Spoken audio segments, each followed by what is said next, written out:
Ghost Entertainment FM.com রাত আনুমানিক 12টা প্রায়। গ্রামের কাঁচা রাস্তা দিয়ে হেঁটে যাচ্ছিল কাবিল।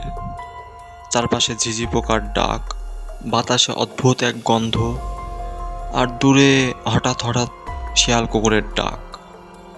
কাবিলের মনে অদ্ভুত এক ভয় কাজ করছিল, কারণ গ্রামের সবাই বলে রাতের বেলা এ রাস্তা দিয়ে নাকি ভূত দেখা যায়। কাবিল বারবার মনে মনে দোয়া দরুদ পড়তেছিল আর বলতেছিল, ভূত নেই, ভূত নেই, ভূত নেই। হঠাৎ পেছন থেকে একটা ফিসফিসানি শব্দ ভেসে এলো, যেন বলছে, কাবিল, ওই কাবিল। কাবিলের বুকে ধপ করে উঠল। পেছনে তাকিয়ে দেখে কেউ নেই। কাবিলের গলা শুকিয়ে যায়, হাঁটার গতি দ্বিগুণ করে দেয়। জোরে জোরে হেঁটে যেতে লাগে কাবিল। ঠিক তখনই একটা গাছের ডালে ঝুলে থাকা সাদা একটা কাপড় উড়ে এসে সরাসরি কাবিলের মুখের উপর পড়ল। কাবিল চিৎকার দিয়ে দৌড়াতে দৌড়াতে বলতে লাগলো, বাঁচাও, ভূত, ভূত। কিছু দূর দৌড়ে হাঁপাতে হাঁপাতে একটা আম গাছের নিচে বসে কাবিল। ধক ধক করছে বুক, ঘাম যেন থামছেই না। ঠিক তখনই গ্রামের কটা ছেলে এসে হেসে বলল, কাবিল ভাই, কই যান? ভূতের পিছে লাগলেন নাকি? ভূত? ভূত তো আমাকে ধরতে আসছিল, সাদা কাপড়ে ঢাকা। আমি দেখেছি নিজের চোখে। ছেলেগুলো কুটকুটিয়ে হাসলো।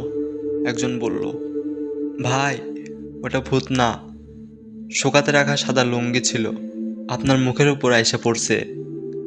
কাবিল লজ্জায় মাথা চুলকিয়ে বলতে লাগলো, আচ্ছা ভাই, এই লুঙ্গি যদি আমার মুখের উপর এমন ঝাপটা মারে, ভূত ভাবাটাই তো স্বাভাবিক। গ্রামের সবাই সেই রাতের পর থেকে কাবিলের নতুন নাম আবিষ্কার করে।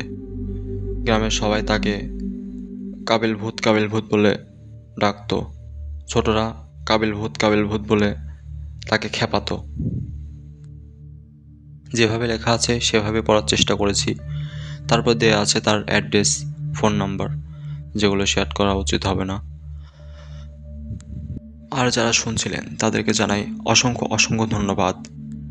আশা করি আপনাদের কাছেও এমন অসংখ্য ঘটনা রয়েছে যেগুলো আমাদের কাছে শেয়ার করতে পারেন।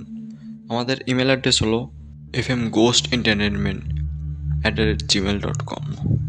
ইমেল করে পাঠাতে পারেন, চাইলে ভয়েস ক্লিপ পাঠাতে পারেন। আর যে কোনো সময় আপডেট পেতে আমাদের ইউটিউব চ্যানেলটি সাবস্ক্রাইব করে বেল আইকনটি অন করে দিন।